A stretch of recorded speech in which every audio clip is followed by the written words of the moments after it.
So in order to know how to respond to these hateful comments, you need to know you need to be able to identify what the different comments are. So let me jump into that.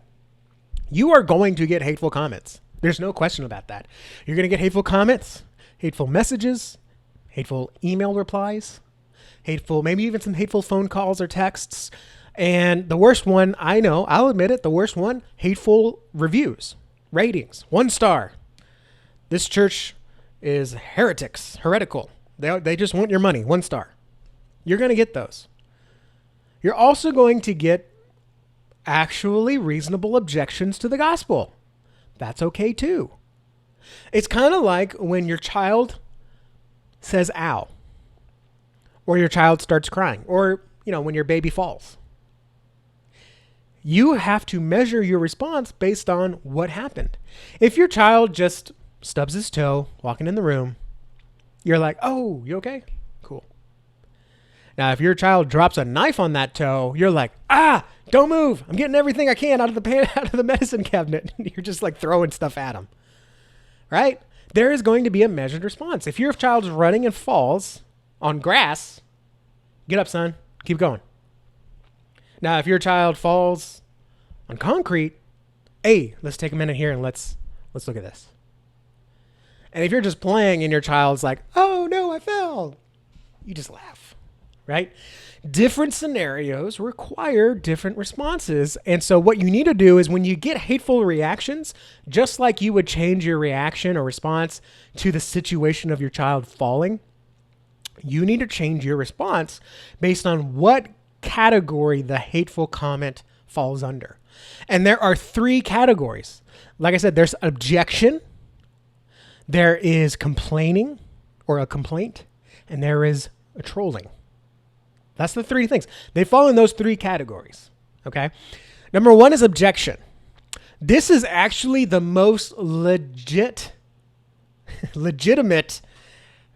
comment that you can get that can be deemed as hateful. In reality, it's not hateful. It's just a disagreement. It's a disagreement for what you say. Okay. That's an rejection. That might look like you post a Bible verse and someone says, oh, well, the Bible was just written by man and they threw half the books out at the Council of Nicaea anyways. Or everyone knows evolution is real and the creation story is made up. Right? I know a lot of pastors that would hide that one. That is a great opportunity to speak truth to it. We'll talk about what that looks like in a second. So an objection is a disagreement with what you say. Then there's a complaint. A complaint is a disagreement with who you are. Meaning it has nothing to do with what you're saying. It has more to do with who you are. This is more of, this church doesn't really preach the gospel. I went to, you post a Bible verse. I went to your church and no one said hi to me.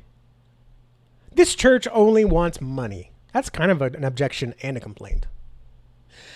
See, an objection is a disagreement with what you say. That you can address head on, and you want to do it in public, meaning reply to that comment because you want to show people why this is incorrect thinking or the incorrect worldview, or maybe even if you weren't clear, clarify. And you want everyone to see that because, again, you want people to say, that person's crazy. This church is onto something.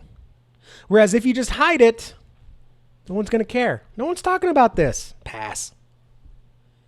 Today's world, we live in such polarity, it's expected now to see disagreement. You can post a tweet right now. Free hamburgers on Sunday. Why not tacos, you racist? It's going to happen. So you got objection, you got complaints. The third type of hateful comment, reply, whatever it's going to be. The third type is a troll. And a troll is just trying to stir chaos, right? If you imagine the Joker making Facebook comments on your church's profile or Instagram or YouTube channel, yeah, that's a troll, okay? A troll's goal is to do nothing but cause chaos, to tear you down, and there is no reasoning with this person. There are some great there are some great churches that do really well. If someone protests at their church or near their church, they will show love to these people and like, yeah, hey, we respect your right to protest. You were created to be able to protest, to speak freely, to have free will. And you know what? We disagree. That's fine. We can talk about those disagreements. It's hot. You want some water? Great. Awesome. Good for those churches. If someone comes with a Molotov cocktail, you're not going to offer that dude some water. You're going to call the police and get everyone to safety, right? That's kind of the difference between an objection and complaint and a troll, okay? It's similar to church complaints. You know, my ministry got a whole lot better on my mindset and my mentality, and honestly for my family, when I realized the difference between complaints and objections. And when I stopped handling complaints as objections, I got a whole lot happier in ministry. Not that happiness is the goal, I know, but hey, it's nice to be happy at the same time too. Where someone could say, hey, you know what? The lights are too low. Okay. That's a complaint. Right? An objection would be, hey, you know, me and everyone, I can't read my Bible when I'm trying to read the scripture, follow along with pastor. That's a big deal. The font's a little too small. It's hard to see from the back. That's an objection. Because it's something that I know is hindering someone's worship or hindering someone's spiritual journey, right? Whatever it is. Hey, the Sunday service, we can't make it to Sunday service because we're working. That's an objection. Sunday service is so early. That's a complaint. We can recognize objections which require action and complaints which are just, okay, I hear you. Same thing is true online. There are actual objections to what we're saying, and then there's actual complaints to who we are, and then there's trolling, right? If someone came to you and said, hey, the lights are too bright, I'm going to bring a spotlight and shine it in. That's a troll, right? No one would ever do that. But online, when there's no consequences to just saying whatever you want, then yeah, they'll troll you. So that's what it is. And I want to share with you now what you should do in response, because your response is going to depend on what kind of comment, message, email, whatever it is, what kind of reaction that they have. Our response is a measured response against their reaction, whether it's a complaint, objection, or a troll.